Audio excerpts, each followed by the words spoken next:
Hello guys, आज की video में मैं ऐसी 3 चीज़ों के बारे में बात करूंगा। अगर आपने उनको फॉलो कर लिया तो आप किसी भी कॉम्पिटिटिव एग्जाम को, चाहे वो नीट का एग्जाम हो, आईआईटी का एग्जाम हो, बोर्ड का एग्जाम हो या अदर कॉम्पिटिटिव एग्जाम हो, क्वालिफाई कर सकते हैं। उनमें से सबसे पहली चीज़ है माइंडसेट।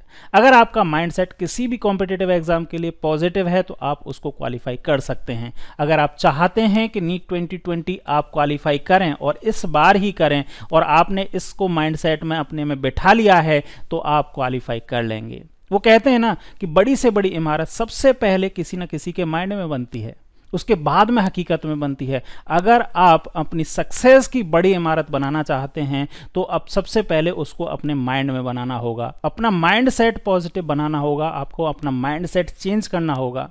यहाँ पे टाइम की कोई लिमिटेशन नहीं होती।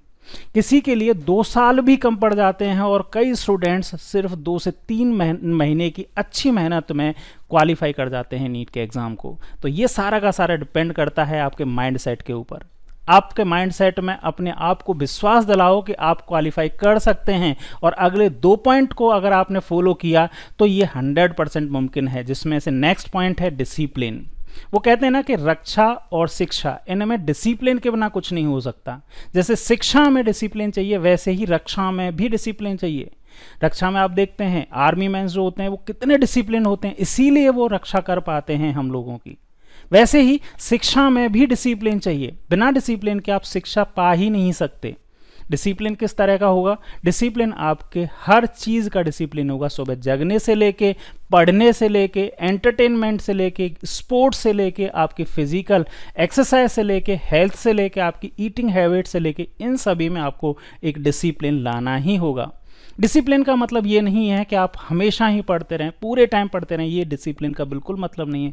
हर टाइम, हर चीज़ के लिए आपको टाइम देना होगा, लेकिन वो टाइम प्रॉपर होना चाहिए। आपको ये प्री डिफाइंड होना चाहिए कि कितना टाइम किस चीज़ के लिए देना है। इस चीज़ के लिए आपको डिसिप्लिन होना ही होगा। अगर आपकी लाइफ में डिसिप्लिन है और आपको लगता है कि मैं डिसिप्लिन हूँ तो आप 100% सक्सेसफुल होंगे। और अगर आपको लगता है कि अभी मेरे लाइफ में डिसिप्लिन की कमी है तो आप डिसिप्लिन लाना स्टार्ट करें।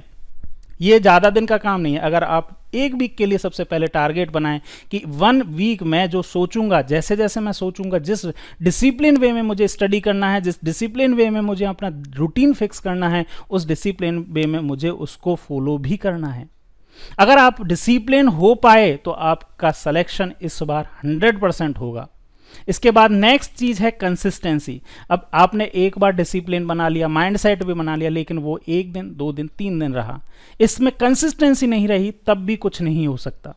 इन सब चीज़ों के लिए आपको कंसिस्टेंट होना पड़ेगा। कंसिस्टेंट का मतलब है कि डिसिप्लिन वे में, पॉजिटिव माइंडसेट के साथ में आपको कंटिन्यू, जितना भी टाइम आपके पास बचा है उसमें कंटिन्यू रहना पड़ेगा, कंसिस्टेंट रहना पड़ेगा, तो आपका सिलेक्शन 100% हो जाएगा। अभी इतना भी कम टाइम नहीं है जितना आप सोच रहे हैं।